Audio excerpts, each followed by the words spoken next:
Allez, bonjour à toutes et à tous. Je suis aujourd'hui, ne vous endormez pas devant la vidéo, avec Joseph Balsamo, notre hypnotiseur national. Bonjour Joseph. Bonjour, comment vas-tu? Ça va très bien, très heureux de te recevoir. C'est moi qui suis heureux d'être là. Déjà parce que on n'a pas si souvent l'occasion de rencontrer un hypnotiseur. Oui, c'est vrai que nous ne sommes pas nombreux en France, mais Ouais. bon, on a le mérite d'exister. Est-ce que tu arriverais à chiffrer à peu près combien vous êtes en France? En France, moins de 12. Moins de 12? Moins de 12.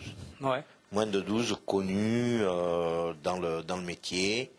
3-4 à se médiatiser, c'est-à-dire à se prêter au jeu des interviews, Ouais. des télévisions, des radios également. Et puis ensuite, donc, les autres qui travaillent toute l'année. Mais voilà, donc moins de 12, vraiment, en tant que professionnel. hypnotiseur, en tant que professionnel de l'hypnose du sommeil. Donc ils sont 12 à se partager la France. Ça c'est sympa. Question perso comme ça, t'aimes bien voyager? Oui, j'adore voyager. Ouais, t'adores voyager. Ouais, Donc ouais, ça te dérange pas d'aller très loin pour faire tes prestations? Non, non, même à l'autre bout du d'hypnose. monde. Même à l'autre bout du monde? Ouais, On non, y va? Allez, On y va. on y va déjà rien qu'à travers le rêve, rien qu'à travers le sommeil. Exactement. Hein, Un c'est petit vrai. voyage intersidéral. En tout cas, je suis calme, détendu et relaxé. Ouais, en parfaite harmonie avec ton corps, et en Exactement. parfaite harmonie avec ton esprit. C'est ça qui est important. J'ose pas le regarder dans les yeux parce que sinon j'ai peur qu'on me retrouve par terre, n'est-ce pas?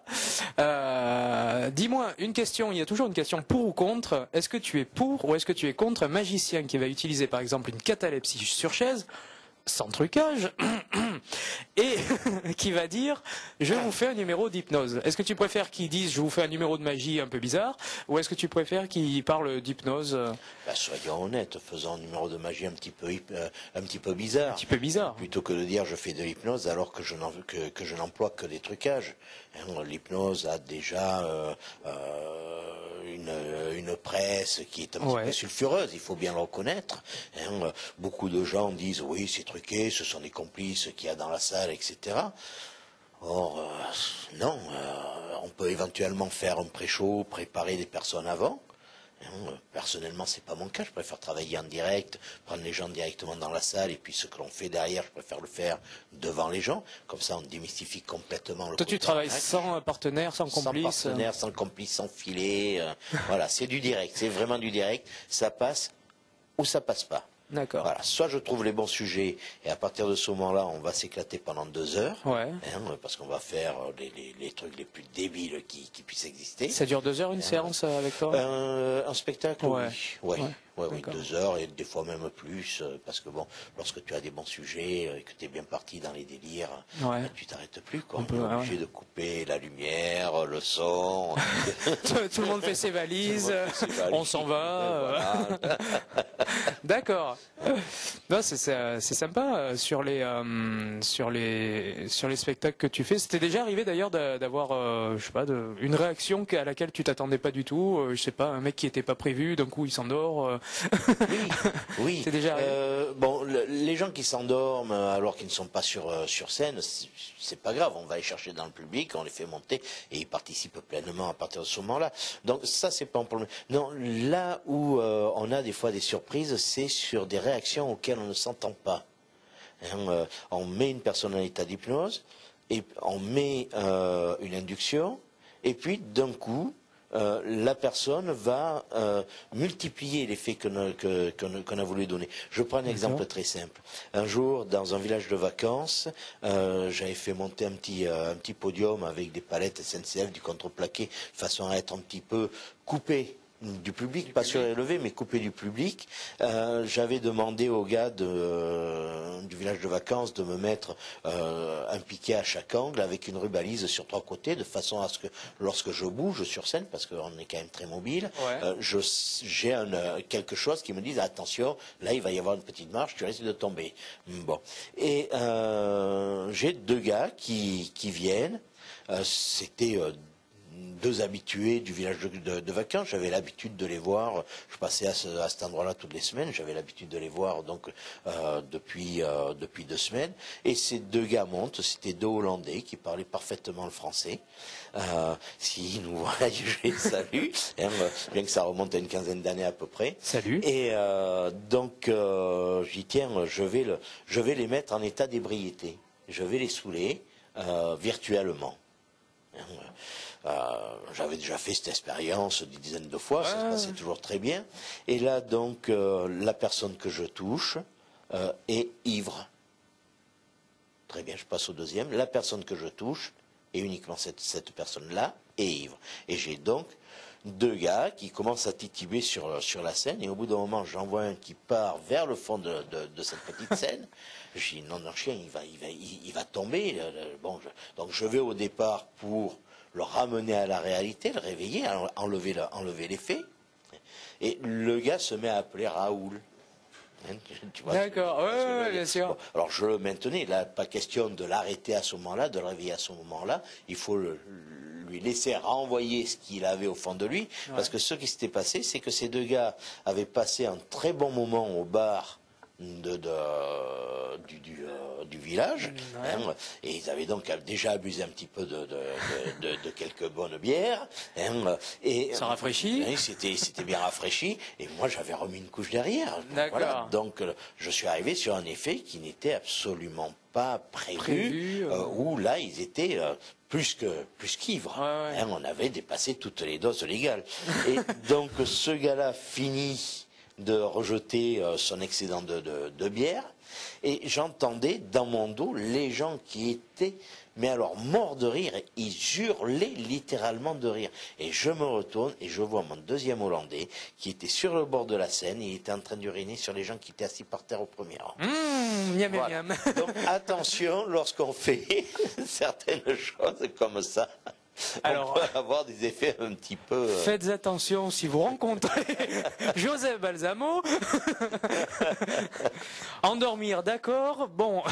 Boire, non. Boire, non. Depuis, c'est une expérience que je ne fais plus. D'accord. J'ai dit non, là, ça va. Mais bon, ça s'est très bien passé quand même. Les gens ont beaucoup ri. Même nos deux Hollandais, lorsqu'ils sont revenus à la normale, étaient morts de rire de leur aventure. Peut qu'il y en ait un ou deux qui aient filmé la, oui, la session, ça peut être sympa, peut être sympa à faire. Et d'ailleurs, est-ce que tu sais si il y a des expériences justement que tu as vu faire par d'autres personnes, que tu as essayé de faire, et sauf que toi par exemple tu bloques, ou il y a quelque chose ça marche pas. Est-ce qu'il y a quelque chose de très on va dire de très fou que tu aimerais réussir à faire et que pour l'instant t'arrives pas à faire? C'est quoi la chose la plus folle que tu aimerais réussir à faire? La chose la plus folle que je voudrais faire, ce n'est pas une histoire de réussir ou de ne pas réussir, c'est une histoire de moyens financiers. Parce que là, ça demanderait beaucoup d'argent. Bon, à bon entendeur, salut. On appelle les sponsors. On appelle les sponsors. Voilà, ça serait d'endormir une ville. De passer, par exemple, en hélicoptère au-dessus d'Orange, et d'endormir toute la population d'Orange. Par exemple, Orange, ça peut être notre ville, mais bon, nous sommes ici à Orange, donc pourquoi ne pas choisir Orange? Voilà, ça c'est vraiment le rêve le plus fou. Mais il faut quand même de gros moyens publicitaires, il faut un hélicoptère, il faut une très bonne communication, donc ça demande des moyens financiers importants. Et ça, tu te sentirais de le réussir et de le faire? Tout à fait, oui. Alors dans quelques années, Magic Web TV te sponsorisera l'événement. Avec plaisir, avec beaucoup de plaisir. Mais alors ça c'est assez exceptionnel, j'avais jamais entendu ça, qu'on pouvait peut-être juste en passant au-dessus. Pour le moment, le record en nombre, c'est 450 personnes endormies dans l'équivalent d'un zénith.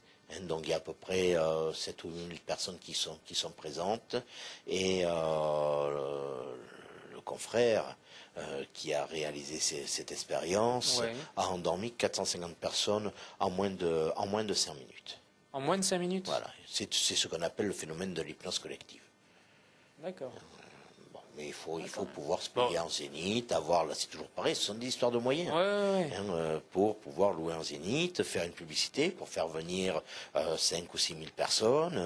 Oui, c'est comme faire apparaître un avion. Je veux dire, si t'as pas l'avion ou si t'as pas les moyens d'organiser cette disparition en magie, ou cette apparition d'ailleurs, tu peux pas le faire. Ouais, il y a une question de moyens, mais c'est intéressant de savoir qu'on pouvait faire ça, je veux dire, par rapport même au niveau d'une ville, de faire ça. Parce que moi, je pensais pas du tout. Je ne sais pas si vous pensiez, mais moi, je ne pensais pas du tout qu'on pouvait faire ça. D'accord. Donc ça, c'est le truc le plus fou que tu aimerais. Ça, c'est le truc le plus fou que j'aimerais réaliser un jour. Réaliser. Ouais. D'accord.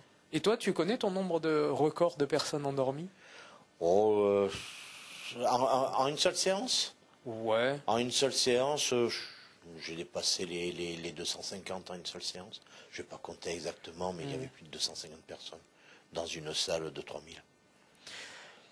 C'est déjà pas mal. Hein. Voilà. Ouais, c'est pas mal, oui.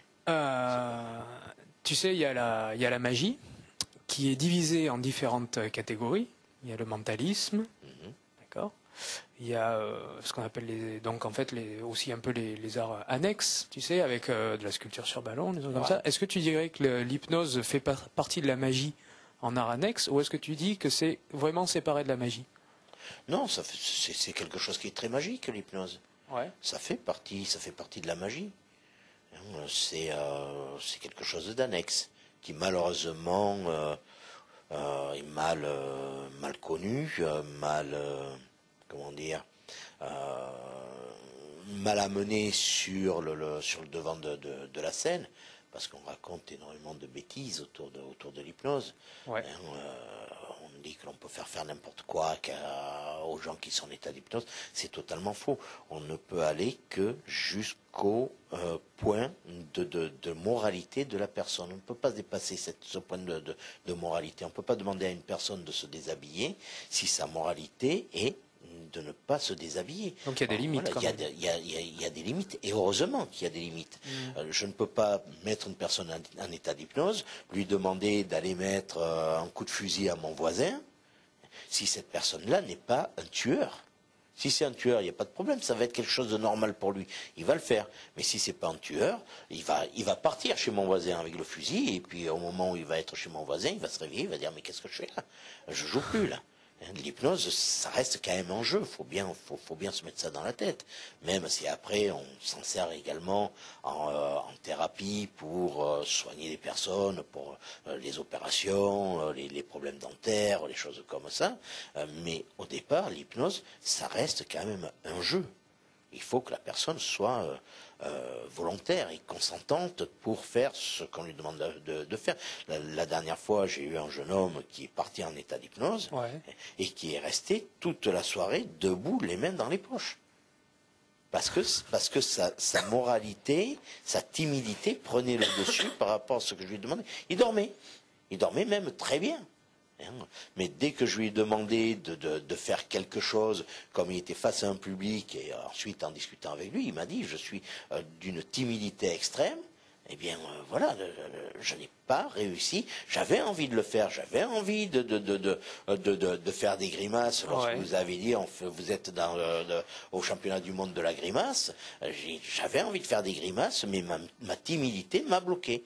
Voilà, donc on ne peut pas tout faire non plus. On peut pas tout faire. On peut pas tout faire non plus, heureusement. Ça marche aussi bien sur les enfants que les adultes? Oui, ça marche aussi bien sur les enfants que sur les adultes, seulement il faut être très prudent. Il ne faut pas faire d'hypnose sur les enfants, sauf dans les cas de thérapeutie. D'accord. Voilà, si c'est Mais ça peut marcher. Voilà. Mais ça marche très bien. Bon, il m'est arrivé de faire d'inclure des enfants dans des spectacles d'hypnose, mais avec accord des parents, écrit, signé, contre-signé, tamponné, etc.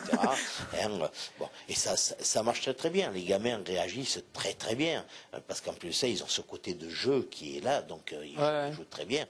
Mais il vaut mieux éviter quand même. Il vaut mieux éviter et garder justement ce côté hypnose. Si un jour on a besoin de les soigner, c'est beaucoup plus facile. D'ailleurs, on parle d'hypnose spectacle et d'hypnose médicale, c'est ça? Toi, tu fais uniquement du spectacle, ou est-ce que tu sais faire aussi le médical? Je sais faire aussi du médical, mais seulement le problème qu'il y a, c'est qu'il y a 30 ans, 30, 40 ans de ça, Ouais. lorsque je faisais de la thérapie avec des gens, que je les faisais arrêter de fumer ou que je leur faisais perdre du poids. C'est paradoxal quand on voit mon gabarit, que je faisais perdre du poids à des gens. Ça marche pas trop l'hypnose. C'est-à-dire, moi, j'ai pas envie de maigrir, je suis bien comme ça. Ouais. Hein, ouais. Mais donc, lorsque je faisais ça, j'étais souvent attaqué par le corps médical qui me traitait de charlatan. D'accord. Donc voilà, pour eux, à cette époque-là, l'hypnose, c'était du Donc charlatanisme. t'as arrêté. Non, c'est pas ça, c'est que quelques années après, le corps médical s'est mis à faire de l'hypnothérapie, et aujourd'hui, si je fais de l'hypnothérapie, c'est de la pratique illégale de la médecine. Alors il y a 30 ans, j'étais en charlatan, et aujourd'hui, je fais de la médecine. Je fais de la médecine illégale parce que c'est eux qui ont le monopole dessus. Donc on n'en fait plus. D'accord. Voilà. Donc tu fais uniquement du spectacle. Je fais maintenant uniquement du spectacle. Voilà. Et si je soigne quelqu'un par l'hypnose, c'est uniquement ma famille. Et Oui, voilà, c'est pour toi, voilà, ton entourage. Voilà, c'est mon entourage proche. Mais voilà, on ne peut plus. On ne peut plus aujourd'hui. Est-ce que tu aurais justement un coup de gueule à passer dans le domaine justement de l'hypnose? Je sais pas, ça peut être soit au niveau justement des médias, soit au niveau des critiques, soit au niveau justement médical. Est-ce qu'il y a quelque chose qui t'insupporte dans ce qui se passe dans le domaine de l'hypnose? Ce qui est insupportable, c'est d'entendre les médias raconter n'importe quoi au sujet de l'hypnose. Quand on entend ces journalistes qui disent Madame un tel a été violée par son dentiste qui l'a mis en état d'hypnose pour lui arracher une dent, c'est totalement faux. Ouais. On ne peut pas violer une personne qui est en état d'hypnose. Elle va se réveiller instantanément dès qu'il y a agression sur le corps et que l'agression n'est pas consentie, parce que bon, quand on pratique une opération, il y a une agression sur le corps. Et là, l'agression est consentie par le malade. Mais si on cause une agression qui n'est pas consentie, la personne sort immédiatement de la transe synoptique. Donc on ne peut pas violer une personne en état d'hypnose. Il faut arrêter ce genre de truc. Quand on entend dire par les médias que on peut mettre un groupe de personnes en état d'hypnose et leur demander d'aller cambrioler la Banque de France, c'est totalement faux. Bon, on ne peut c'est pas du non bidon. plus. Voilà, tout ça, ça reste dans le domaine du fantasme des gens et des mauvais journalistes qui n'approfondissent pas le domaine de l'hypnose, qui ne vont pas s'adresser aux professionnels pour leur dire voilà, vous en pensez quoi, est-ce qu'on peut faire ceci, est-ce qu'on peut faire cela. On fait un article, voilà, et puis on dit maintenant il faut pas vous laisser faire parce que on va vous manipuler complètement. On ne peut pas manipuler les gens si les gens ne sont pas d'accord pour être manipulés, même en spectacle. Regardez ce jeune homme, sa timidité le bloquait, il n'était pas d'accord pour faire des grimaces, il n'a jamais fait une seule grimace. On le laisse là, il va se réveiller en même temps que les autres. Voilà, c'est tout. Il a fait un joli voyage dans son monde intérieur. Il était dans son truc. Il était dans son truc, dans son élément à lui. Point barre. Mais si je l'avais forcé à faire quelque chose, il se serait réveillé. Et le charme aurait été rompu immédiatement. Voilà, c'est ça le problème. Il faut que les médias arrêtent de raconter n'importe quoi, tout et n'importe quoi. Il y a aussi, je pense, comme dans tous les domaines, des voleurs, des charlatans. Sans parler de justement, bon, on ne peut pas justement hypnotiser quelqu'un pour lui dire d'aller cambrioler une banque, mais il doit y avoir des personnes qui se disent hypnotiseurs et qui ne le sont pas vraiment. Tout à fait. Tout à fait. Vous avez des personnes, j'en connais quelques-uns, je ne les nommerai pas, je ne suis pas là pour ça. Mais on ne dit rien. J'en connais quelques-uns, et je n'en pense pas moins, qui arrivent sur un lieu de spectacle, ils ont 5, 6, 7, 8, 10 complices dans la salle, qui ne dormiront jamais, qui vont faire uniquement du cinéma. Je demande du volontaire. Est-ce que c'est pas une sécurité justement? Est-ce qu'ils n'ont pas peur justement de ne pas réussir à endormir quelqu'un et du coup ils se sécurisent en faisant venir des personnes dans la salle? S'ils ont peur de ne pas réussir à endormir quelqu'un, ils sont pas hypnotiseurs. Ils changent de métier. Faut changer de métier. Voilà, faut changer de métier. Messieurs, madame, changez de métier. L'hypnose, c'est pas fait pour vous. Bon, ça, c'est un peu comme le magicien qui maîtrise pas sa levée double. Je veux dire, j'ai envie de dire. Ben, voilà. Si tu as peur de pas réussir. Mais bon, il faut bien démarrer au début. Alors peut-être que c'est pas un moyen au début de ce. Non, Toi, au le début, premier spectacle professionnel que tu as fait, tu as réussi à endormir tout le monde. Enfin, ce que tu voulais faire. Oui, mais avant de faire mon premier spectacle professionnel, j'avais quand même quelques années de travail derrière. D'accord. Hein, il faut être honnête, on s'improvise pas magicien ou dessinateur ou autre. Il faut quand même travailler. Même si je te donne les techniques, etc. Bon, c'est très rapide. Il suffit d'une journée pour apprendre pour apprendre les techniques. Ouais. Hein.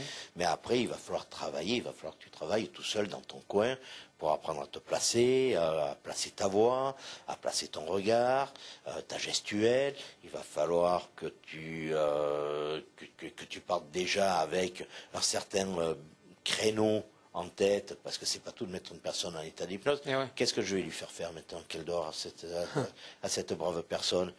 Est-ce que je la laisse allonger sur le sol? Est-ce que je la mets sur une chaise? Est-ce que je la mets debout? Est-ce que je la fais danser? Est-ce que je la fais chanter? Voilà, il faut quand même savoir un petit peu ce que l'on va faire. Donc tout ça, ça se prépare. On met oui, comme un spectacle, comme un spectacle de magie pour les magiciens qui regardent. C'est un spectacle à part entière, donc ça se travaille. J'ai, avant de faire mon premier spectacle professionnel, j'ai fait des spectacles en amateur, déjà pour commencer. Hein, avec ton entourage ou avec des personnes que tu connais? Alors d'abord dans le cadre familial, hein, les copains de collège, le cadre familial, les trucs comme ça. Et puis ensuite, eh bien, c'est le copain du cousin qui se marie et puis qui dit tiens, tu peux pas me faire quelque chose. Bon, ben on le fait. Et puis on voit que ça marche de plus en plus, on prend de plus en plus d'assurance, et puis un beau jour, eh bien, on touche le premier cacheton. Hein. C'est pas plus difficile de faire de l'hypnose avec son entourage quand on connaît les gens? Si, c'est beaucoup plus difficile. Ils sont peut-être plus, justement, il y a plus de familiarité, il y a plus, tu sais, c'est comme quand on fait un tour de magie, les mecs, ils osent pas, justement, sont des amis, ils n'osent pas, ils n'hésitent pas à toucher les cartes, à dire, ah, vas-y, donne-moi ton jeu, tout ça. Est-ce que c'est pas pareil pour l'hypnose? Ils sont pas justement, ils rigolent pas justement un peu trop pendant la séance pour voilà, se laisser. C'est justement le côté rire que tu as lorsque tu dis à quelqu'un de ton entourage, regarde-moi dans les yeux. Ouais, voilà. Et là, l'autre te regarde dans les yeux, il éclate de rire. Bon, c'est terminé, assis-toi. On va passer au suivant, mais ça marche pas. Ça marche pas. Il faut arriver à leur faire comprendre, quand c'est l'entourage, lorsque ce sont des proches, il faut arriver à leur faire comprendre que on n'est pas dans un système de rigolade, on est dans un système d'apprentissage et que l'apprentissage, c'est du sérieux. Et ouais. Donc, c'est vrai qu'au départ, c'est un petit peu difficile de ce côté-là. Mais après, bon, ça va, ça se fait quand même. Ça se fait quand même. Hein, voilà. D'accord. Ça t'est déjà arrivé d'avoir justement une difficulté avec une salle par exemple, que d'un coup tu arrives dans un spectacle, tu dis mais j'ai l'impression que je vais rien pouvoir en tirer de ces mecs. Non seulement avoir l'impression, mais ne rien en tirer. Ne rien en tirer. Oui, non, ça m'est arrivé. Ça m'est arrivé plusieurs fois, puis j'espère que ça m'arrivera encore. Parce que et l'employeur qui te fait intervenir justement, est-ce que lui il se dit pas bah, attends, j'ai fait venir quelqu'un, il n'arrive pas à faire son job, est-ce que à ce moment-là comment ça j'ai jamais eu de soucis avec non, j'ai jamais eu de soucis avec un employeur. Au pire, tu l'endors, de toute façon. Voilà, au pire avec lui ça marche, puis voilà. Non, mais c'est vrai que ce sont des choses qui arrivent. Tu arrives sur une salle, ça ne fonctionne pas, mais t'es arrivé une fois une certaine corporation de gens, pour être plus précis, c'était dans un cadre militaire. Ils avaient organisé une soirée familiale, je ne dirais pas où, je citerai pas le régiment. On ne dit rien. On ne dit rien. On ne nous dit pas tout. On ne nous dit pas tout. On va sortir celle-là. Et donc, ils ont passé un tel temps à l'apéro que lorsqu'ils sont passés à table et que je suis arrivé sur scène, c'était impossible. Ils étaient dans un état d'ébriété phénoménal. Il y avait à peu près 800 personnes, hommes et femmes, qui se trouvaient dans cette salle pour cette soirée. Quand ils se sont mis à table, déjà avant même de se mettre à table, ils se renvoyaient des chansons de salle de garde de l'un à l'autre. Ils avaient formé des groupes, en fait. C'était un peu le why déjà. Voilà, c'était déjà très très très lâché. Et donc il y avait une table qui commençait avec une chanson de salle de garde bien poussée. Et, dès qu'ils avaient terminé, ils s'asseyaient. Il y avait une autre table qui se levait. Et ça a été ça toute la soirée. Donc là, on ne peut absolument rien faire. On a beau leur dire bonsoir mesdames, bonsoir mesdemoiselles, bonsoir messieurs. Ouais. Nous allons voyager un petit peu dans le domaine du rêve. Ils n'en ont absolument rien à faire. Bon, ben un quart d'heure après, on plie bagage et puis on s'en va. Ouais, voilà. On passe à la caisse, on prend le chèque. Et puis... Ah, quand même, hein, oui, on oui, prend toujours, quand même le chèque. Toujours. Que ça marche ou que ça marche pas, il faut toujours arriver à se faire payer. On parlait tout à l'heure d'apprentissage, d'initiation. Tu as fait un DVD Oui, hypnose. qui s'appelle Hypnose. Ouais, on fait fort pour le nom. Est-ce que ça a été cherché très loin, ouais. Hypnose? Seb, si tu nous entends, si tu nous regardes. Alors c'est amical, hein. Attention. Oui, tout à fait. J'aime beaucoup Seb, il fait du très très beau travail. Et ce DVD est sorti. On peut le dire. On peut dire à 80% c'est lui qui a fait le travail. Moi, je Est-ce fais que le reste. est-ce que c'est le seul DVD qui existe? Alors, il Tiens, la question. existe un DVD en langue anglaise. Ouais. Je ne l'ai jamais vu, mais ceux qui l'ont vu m'ont dit que, excusez-moi l'expression, mais il n'y en a pas d'autres, c'était nul. D'accord. Alors, je ne sais pas. Pour celui qui regarde. Regarde. Alors, je ne sais pas. Moi, je ne juge pas. Je ne fais que répéter ce que l'on m'a. Pardon. Petite saleté sur les cordes vocales depuis quelques jours. Je ne fais que répéter. Et il a quand même fait le déplacement pour venir nous voir. C'est normal, mais je viens toujours avec plaisir, tu le sais. Ben oui. Donc, en fait, je ne sais absolument pas ce qu'il vaut. Et puis, il existe Hypnose. Voilà. Pour le moment, c'est le seul DVD en langue française qui existe sur le marché. Oui, puis de toute façon, quand on veut apprendre l'hypnose, à la limite, vaut mieux l'apprendre en français. Oui, c'est quand même mieux, ne serait-ce que pour les expressions, le vocabulaire, le langage. D'ailleurs, toi, tu as ta formule, on va dire. Est-ce que c'est ta formule ou est-ce que... Je sais pas. En fin de compte, je ne sais pas si c'est ma formule. Oui, tu parles de vous êtes bien, vous êtes calme, vous êtes détendu. Et je suis relaxé. Totalement relaxé. Je ne sais pas si c'est ma formule. Bon, c'est une formule. C'est vrai que c'est une formule Elle marche. d'emploi. Elle marche très bien. J'en suis très content. Dans le DVD, d'ailleurs, est-ce que tu invites les gens justement à trouver une formule comme ça ou leurs propres mots, ou est-ce que ça viendra avec le temps Je les invite surtout à trouver leur propre technique. Leur propre technique. C'est surtout ça. Il faut savoir qu'il existe autant de techniques qu'il existe d'hypnotiseurs. D'accord. Voilà. Donc, c'est un peu comme chez les bouddhistes, 100 000 moines, 100 000 religions. D'accord. Eh bien là, c'est pareil. On part sur des bases. Ouais. Il y a des techniques de base qui sont là, et ensuite on va mettre en place sa propre formule, la façon dont on va se sentir le plus à l'aise.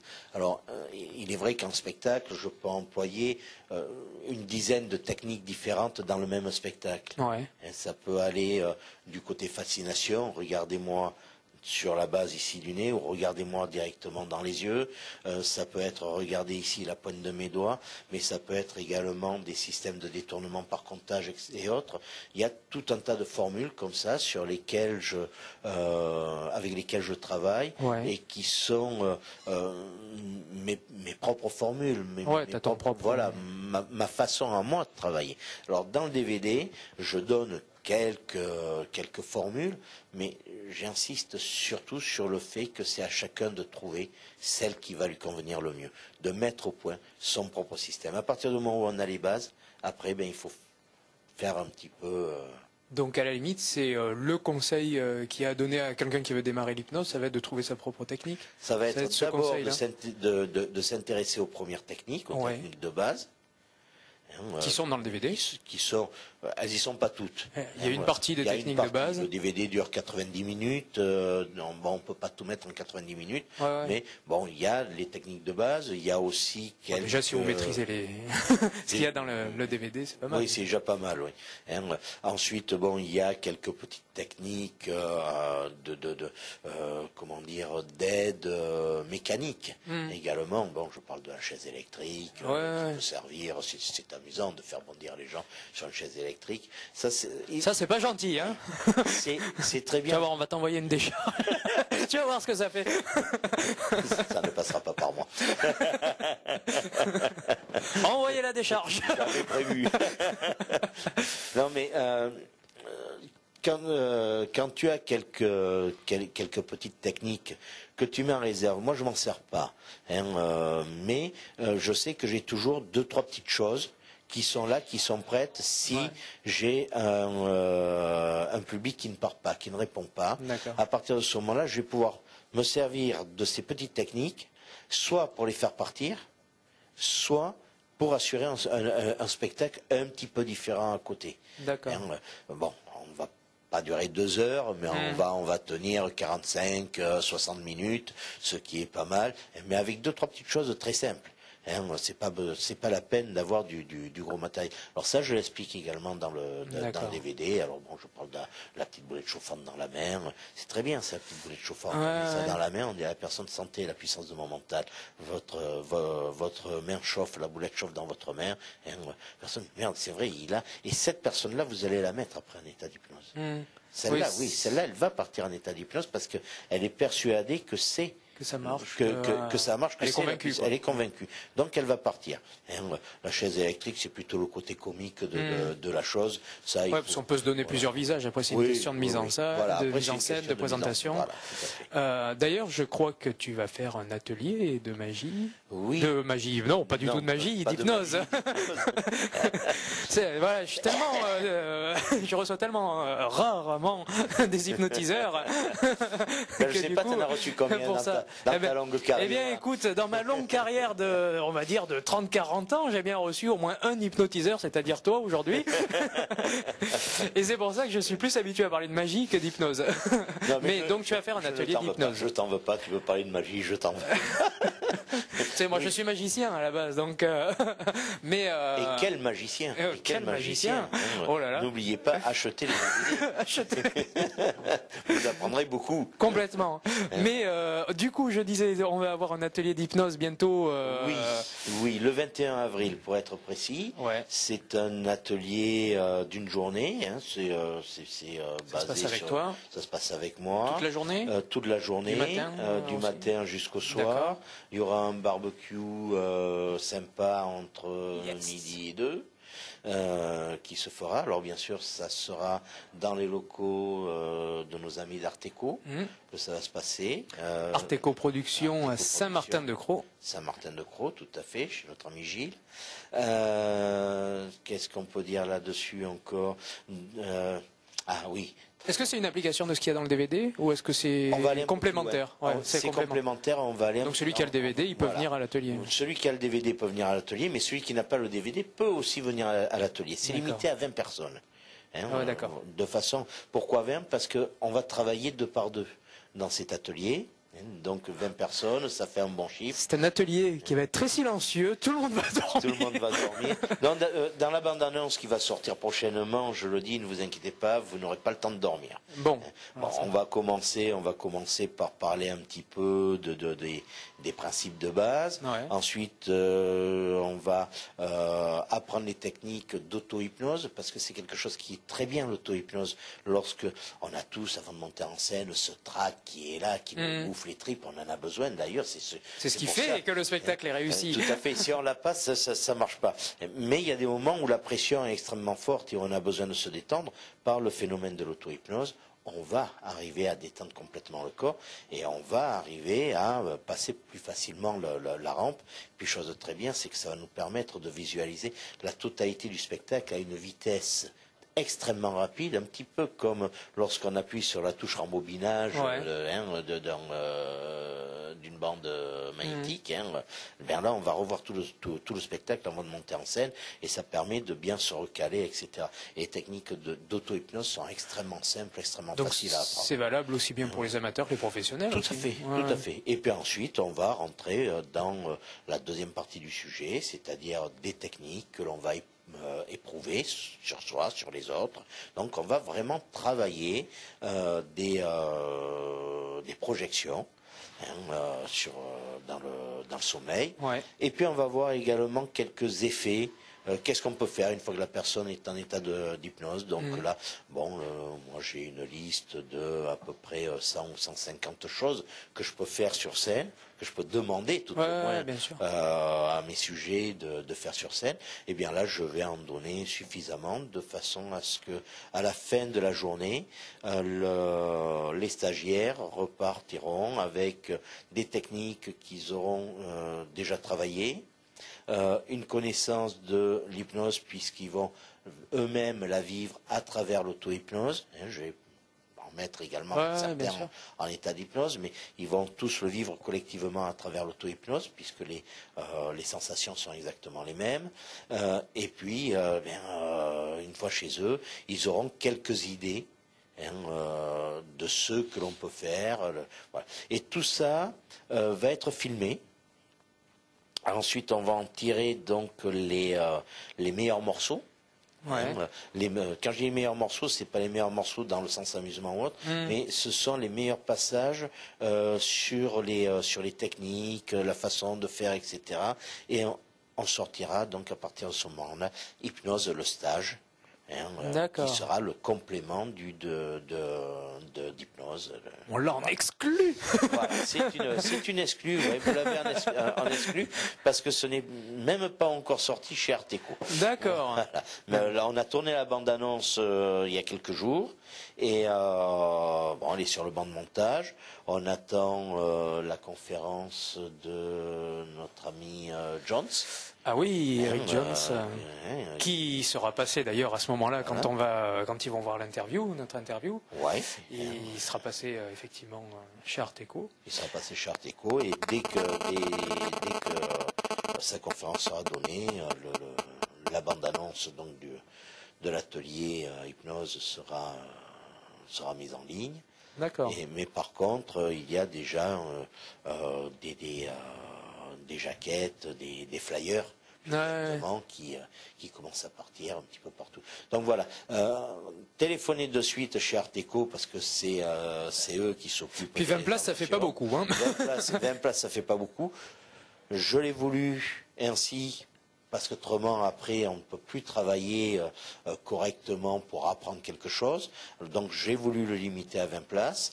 Mais vous inquiétez pas, ceux qui ne pourront pas s'inscrire au premier, ben, ils pourront revenir, on en fera d'autres derrière. Voilà. Puis, pour se faire patienter, ils pourront prendre le DVD. Ils pourront prendre le DVD. D'ailleurs, il y a une promotion, il y a une promotion sur le DVD. D'accord. Pour ceux qui s'inscrivent au stage et qui n'ont pas le DVD, il y a une promotion qui se fait dessus, à voir chez Arteco. Donc il faudra penser à se le procurer.